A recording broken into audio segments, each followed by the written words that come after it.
میرے محترم دوستو، اگر فلسطین کے مسلمانوں کا ہم نے ساتھ نہیں دیا، اگر ہم اسی طریقے سے ہر وقت دعاؤں میں لگے رہے کہ یا اللہ فلسطین کو آزادی دلا، اسرائیل کو تباہ و برباد فرما، تو میرے بھائی اس طریقے سے نہیں چلے گا۔ اپنے آپ کو پیش کرنا پڑے گا کہ میں نے فلسطین کے لیے کیا کیا ہے، میں نے اسرائیل کو نقصان دینے کے لیے کیا کیا ہے۔ او ترکتموها قائمۃ علی اصولها فباذن اللہ ولیخزی الفاسقین۔ تمہیں قرآن نظر نہیں آتا؟ قرآن نظر نہیں آتا؟ تمہیں قرآن نظر نہیں آتا؟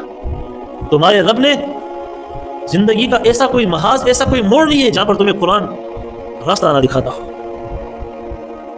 تمہیں قرآن ایسی کوئی جگہ نہیں ہے جہاں پر راستہ نہ دکھاتا ہو۔ قرآن ہر جگہ راستہ دکھائے گا تمہیں۔ تم قرآن سے راستہ لینے کی کوشش تو کرو۔ تم قرآن کو دیکھ کر روشنی لینے کی کوشش تو کرو۔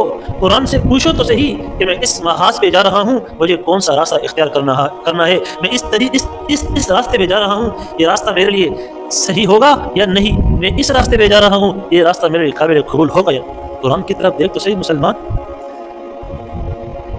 آج میرا مسلمان مجھے سمجھا رہا ہے، میرا مسلمان مجھے سمجھا رہا ہے۔ کل ایک بھائی سے بات ہوئی، مجھے سمجھا رہا تھا، کیا سمجھا رہا تھا کہ مولوی صاحب آپ بائیکاٹ کا کہتے ہو، اگر ہم ڈیٹول کا بائیکاٹ کریں گے، اسے ڈیٹول نظر آیا، اگر ہم کوکا کولا کا بائیکاٹ کریں گے تو یہ تو ہمارا اپنا نقصان ہے۔ ہمیں بائیکاٹ کرنا چاہیے یوٹیوب کا، ہمیں بائیکاٹ کرنا چاہیے واٹس ایپ کا، ہمیں بائیکاٹ کرنا چاہیے انسٹاگرام کا، ہمیں بائیکاٹ کرنا چاہیے فیس بک کا، یعنی ان چیزوں کا بائیکاٹ کرنا چاہیے۔ باقی ان چیزوں کا بائیکاٹ کریں گے تو ہمیں نقصان ہوگا، کوکا کولا کا، اور اس طریقے سے اسرائیلی جتنی مصنوعات ہیں ان کا بائیکاٹ کریں گے تو ہمیں نقصان ہوگا۔ اللہ اکبر کبیرہ۔ مسلمان، اگر تو نے قرآن کو دیکھا ہوتا، قرآن پڑھا ہوتا، رسول اللہ صلی اللہ علیہ وسلم کی زندگی کو پرکھا ہوتا، پڑھا ہوتا، سنا ہوتا، علماء کی محفل اور مجلسوں میں بیٹھا ہوتا، تو شاید تو ایسا سوال نہ کرتا۔ میری ویڈیو وہ بھائی سن رہا ہوگا، شاید ایسا سوال تو نہ کرتا۔ اس کی وجہ ما قطعتم من او رسول اللہ صلی اللہ علیہ وسلم کی زندگی کی طرف۔ رسول اللہ صلی اللہ علیہ وسلم جب مدینہ میں منافق اور یہودی آپس میں مل گئے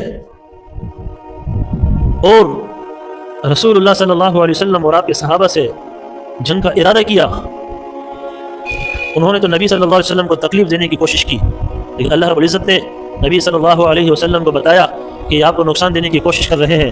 اللہ کے نبی نے فرمایا کہ تمہارے ساتھ معاہدہ ہوا تھا، تم نے پھر غداری کرنے کی کوشش کی، اور اس طریقے سے ایک مار کا پیش آیا۔ وہ اپنے قلعے میں بند ہو گئے یہودی۔ اللہ کے نبی صلی اللہ علیہ وسلم نے یہودیوں کی کھجوروں کی کاٹنے کا حکم دیا، ان کے باغات کو کاٹنے کا حکم دیا۔ انہوں نے کہا، یہودی یہ سمجھ رہے تھے کہ مسلمان کسی کا نقصان نہیں کرتے، مسلمان کسی کے باغات کو جلایا نہیں کرتے، کاٹا نہیں کرتے۔ ہاں مسلمان نہیں کاٹتے، لیکن جب جہاد کا مارکا ہو، جب یہودیوں کی طرف سے مسلمانوں کو نقصان دینے کا مارکا ہو، اور مسلمانوں کو کٹتا ہوا جب مسلمان دیکھے، تو پھر مسلمان سخت فیصلے کیا کرتا ہے، اور رسول اللہ صلی اللہ علیہ وسلم کی سنتوں کے مطابق مسلمان کو سخت فیصلے کرنے چاہیے۔ اللہ کے نبی نے سخت فیصلے کیے، کھجوروں کے کاٹنے کا حکم دیا۔ صحابہ بھی حیران کہ یا رسول اللہ صلی اللہ علیہ وسلم کھجوریں کاٹنے کا؟ اللہ رب العزت نے قرآن نازل کیا، ما قطعتم من لینۃ او ترکتموها قائمۃ علی اصولها فباذن اللہ ولیخزی الفاسقین۔ اللہ کی طرف سے حکم ہوا، اللہ کی طرف سے حکم ہوا، ان کے کھجوروں کے درختوں کو کاٹو، ان کی معیشت کو کمزور کرو۔ یہود و نصارہ تمہیں کاٹ رہا ہے اور تم صوفی بن کے ان کے مالوں کی حفاظت کرو گے، ان کے کاروبار کو تقویت دو گے۔ یہود و نصارہ